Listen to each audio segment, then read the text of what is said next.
public safety, cause we ain't really had like enough of that lately. Tired of all these other runner-ups trying to lie to me. Hill Harper about to help build a strong economy. Gotta fight for women's rights and affordable health care. Hill Harper here to make sure that we got the help there, cause we need somebody that's gonna make sure that we really straight. And he got plans to decrease our insurance rate. We talking actor, author, father, activist, union leader, and Harvard Law School graduate. Once he get in, trust me, it ain't no stopping him. He'll gonna bring the fight for us all back to Washington. Hey, if you tired of working harder, go Hill Harper. If we trying to move smarter, go Hill Harper. See it in big bold letters, go Hill Harper. Gotta believe in better, go Hill Harper. If you tired of working harder, go Hill Harper. If we trying to move smarter, go Hill Harper. See it in big bold letters, go Hill Harper. Gotta believe in better, go Hill Harper. You got to call them. You got to educate them and say, you know what, there's a brother on the ballot August 6th. There's been a... Dear Pierce, I'm recording this video for you because I'm about to make a big announcement. And it's gonna be tough for us. You know, I'm not gonna be able to tuck you in every night or do our nighttime prayers together. But these are sacrifices so many hardworking families have to make every single day. Fighting for what you believe in is hard enough, but it's worth doing when you found something that makes your heart beat faster. And for me, it's you. Yeah, I've started a nonprofit, owned a small business in Detroit, even beat cancer. Served on President Obama's cancer panel, earned Ivy League degrees, and written best-selling books. But for me, adopting you is the greatest thing I've done in my life. You see, the world you're growing up in doesn't feel like it's getting any better. It's more divisive and more dangerous. When you told me that you were afraid to go to school because of shootings, it's not freedom. Our economy works for the richest, while the most vulnerable have to work even harder than ever to keep up. That's not freedom. At the core of so much of this are too many politicians in office that don't really care about people. You see, what I learned on my grandfather's farm growing up is that when you plant something in good soil, you get something much better in return. That's why I'm raising you in Michigan. A community where people are kind, work hard, and believe the future is worth fighting for. Because every child in every neighborhood, in every town across Michigan deserves the freedom to flourish. I believe our government should work for the people, be a force for good, and protect our freedoms. And that won't happen if we keep electing the same type of people to office. That's why I'm running for the United States Senate, to represent Michigan. I love you, son, and I hope to make you proud. Dying and their mothers is crying. Tired of gunshots flying, sound of sirens. Funeral music playing slow like violins. It's a jungle, but you gotta be bold like lions. The Lord said, sending me, I agree, perfect timing. God said, repent and turn from your sin. He'll hear from heaven and forgive. Then heal the land. Move forward in your life. Stop moving backwards. Moonwalking like Michael Jackson. It's time for action. What about your mother, your father, your sister, your brother, auntie, your uncle, your nieces, nephews, and your cousins? What if that was you that got hit by a stray and the witness just walked away? Think about it today. Listen, we don't need no more. All right. We don't need no more. It's time out. My name is Corey Pritchett. I thank you all for giving me an opportunity to express some admonition and things that's in my heart. I got my timer on. Don't worry. I know better because I'm long-winded. But I just want to share two talking points, and that's public health and no silence for gun violence, a campaign that my nonprofit has started. And one reason why I'm here today in support is public health. And the thing about gun violence and murder in this nation right here, it's a public health issue. And so my nonprofit does the music matter, Project 13. That's our primary focus, like teaching the power of music from a scientific and educational perspective, and dealing with murder and gun violence as a public health issue. Now think of it like this. Oftentimes we don't think of gun violence like that, but I want us to start to think like that, because if we do, we'll begin to have solutions that we'll approach it differently.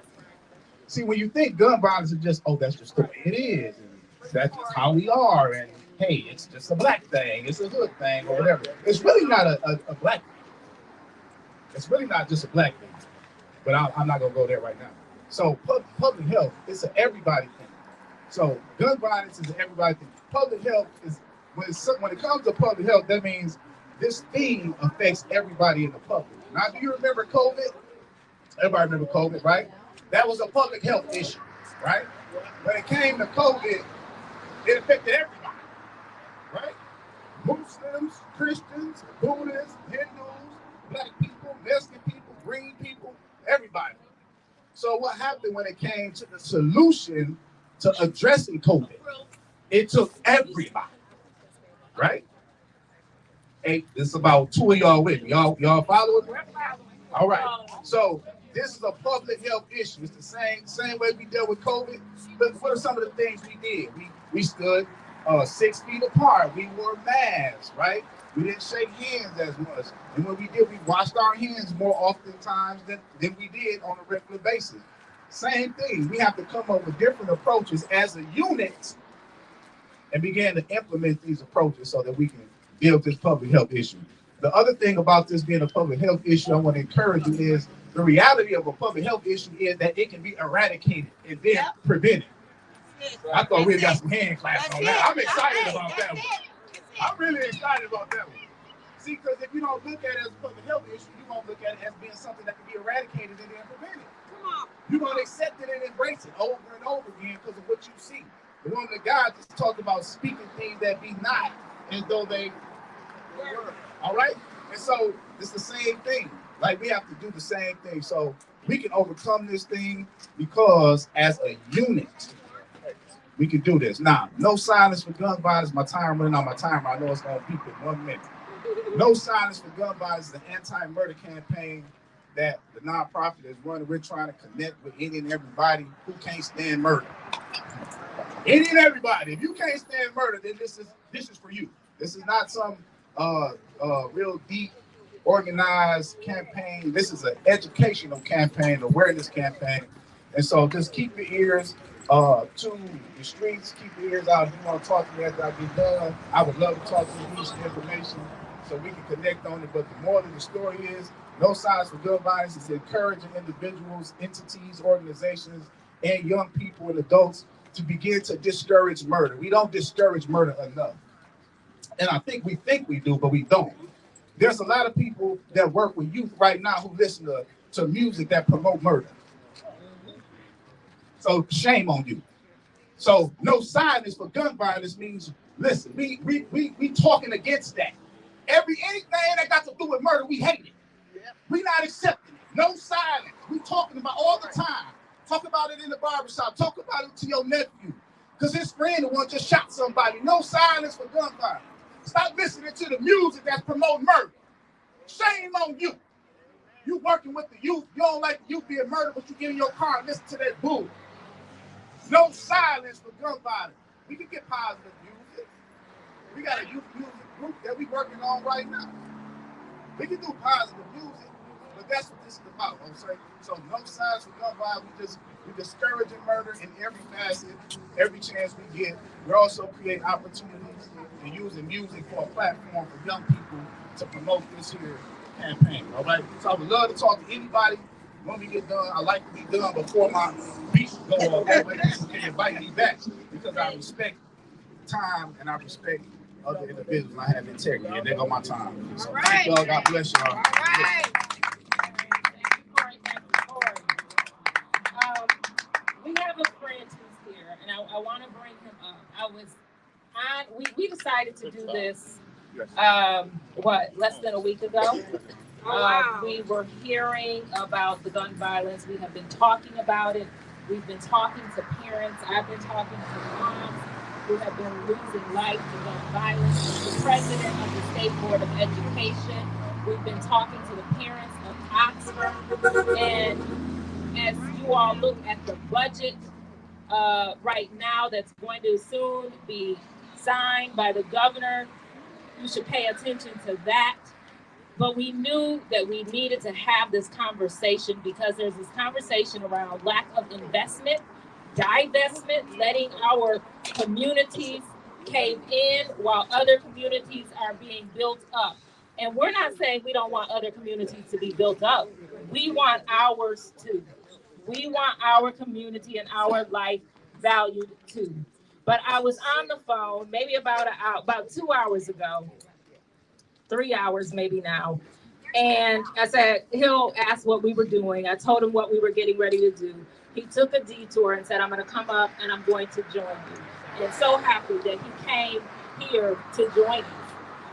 And as he's doing his photo op and finishing up, I want to talk about that budget, because there's a budget that's getting ready to be signed by the governor. It's a budget that's being signed when we've had what, Councilwoman? Our 14th murder? 13th? Yes, it has gone up. Yeah. Someone sent me something where a 13-year-old was killed in Flint last night. It's at a time when this district has a poverty rate of less than 10%, but where you're standing in this city, it's 36%. Flint, it is 36%. It is at a time when mental health has gotten the attention of this whole country post a pandemic. It is at a time, Brother Corey, when our Surgeon General finally said that gun violence is a public health crisis.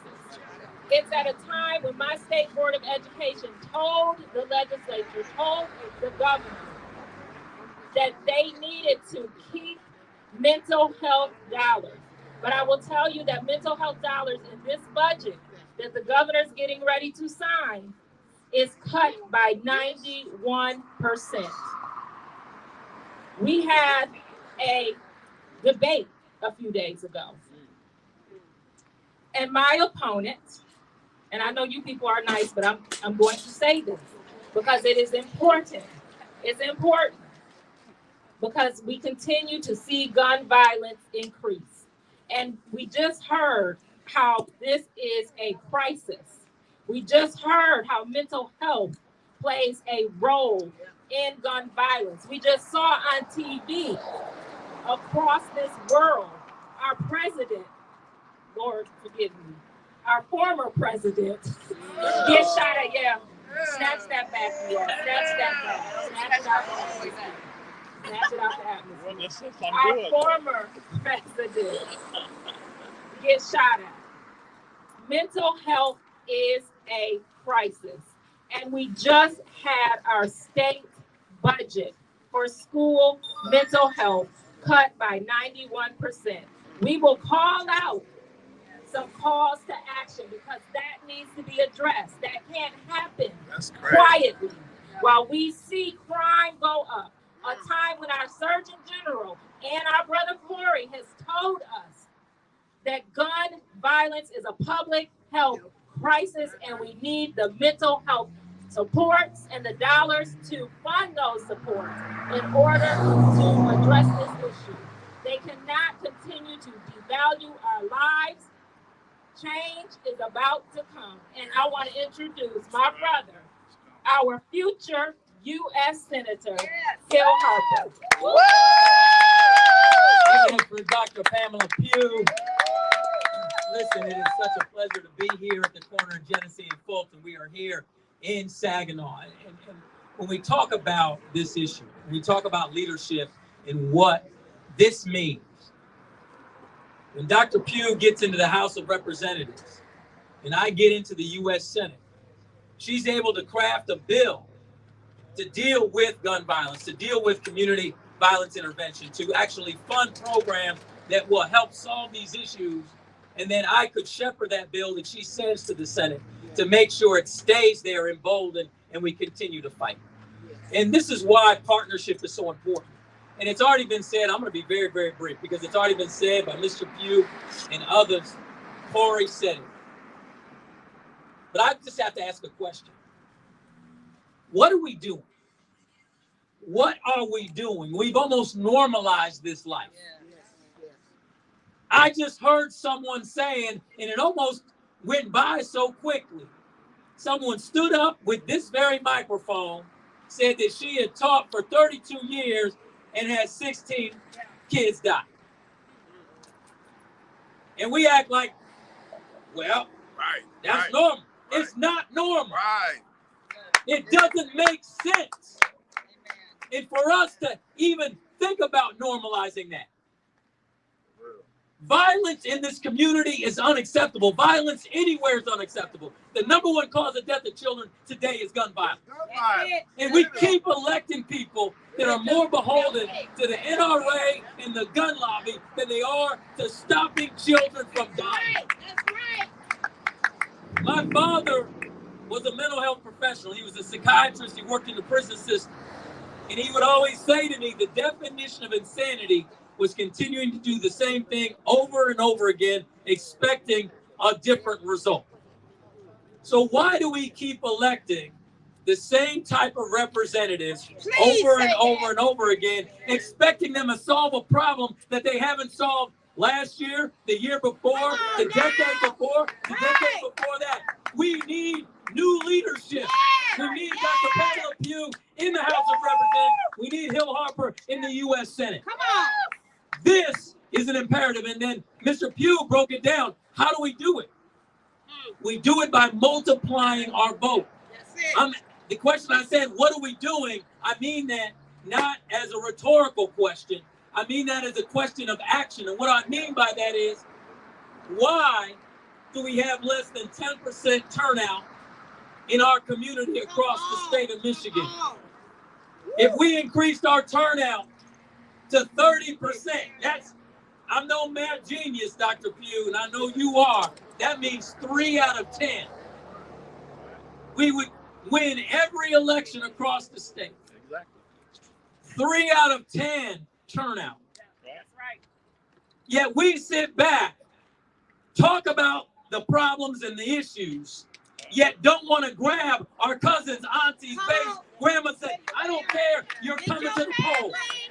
There's 9 days of early in-person voting starting July 27th.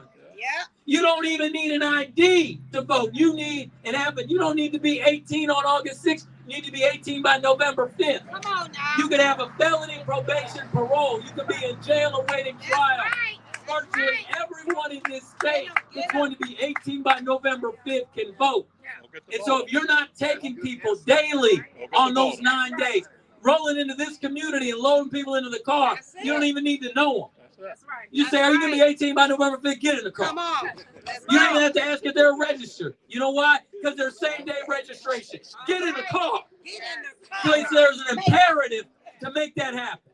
And if you're not willing to do that, then you're accepting the fact that someone just stood before you and said in 32 years of teaching, she's buried 16 kids. That's right.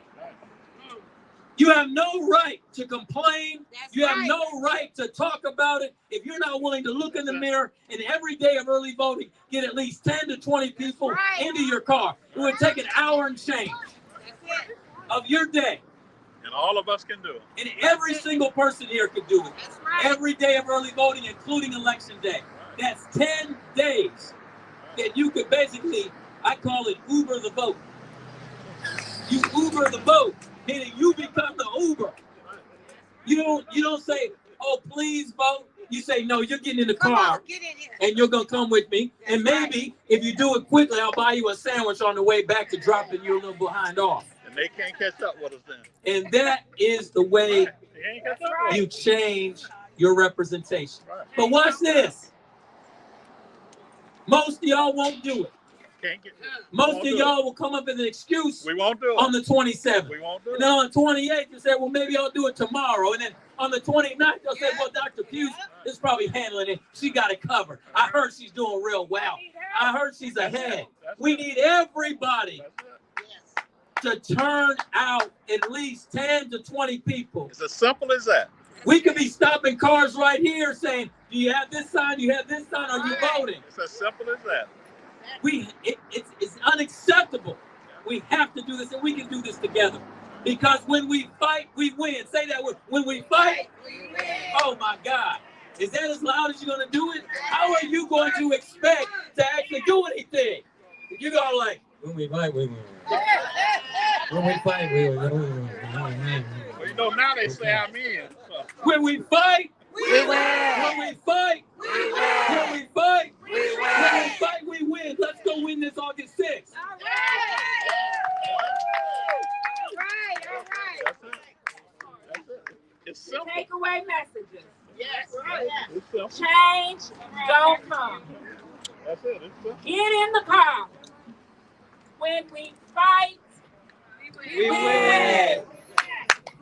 So that's a wrap, and we thank you all for coming.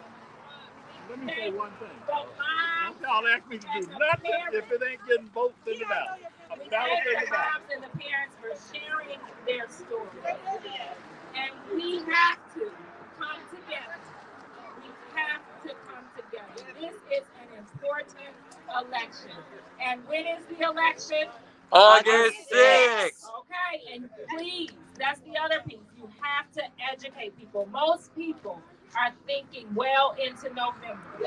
That's important too, but we have to vote August 6th. August 6th, because when we fight, We win. when we fight, We win. fight, We win.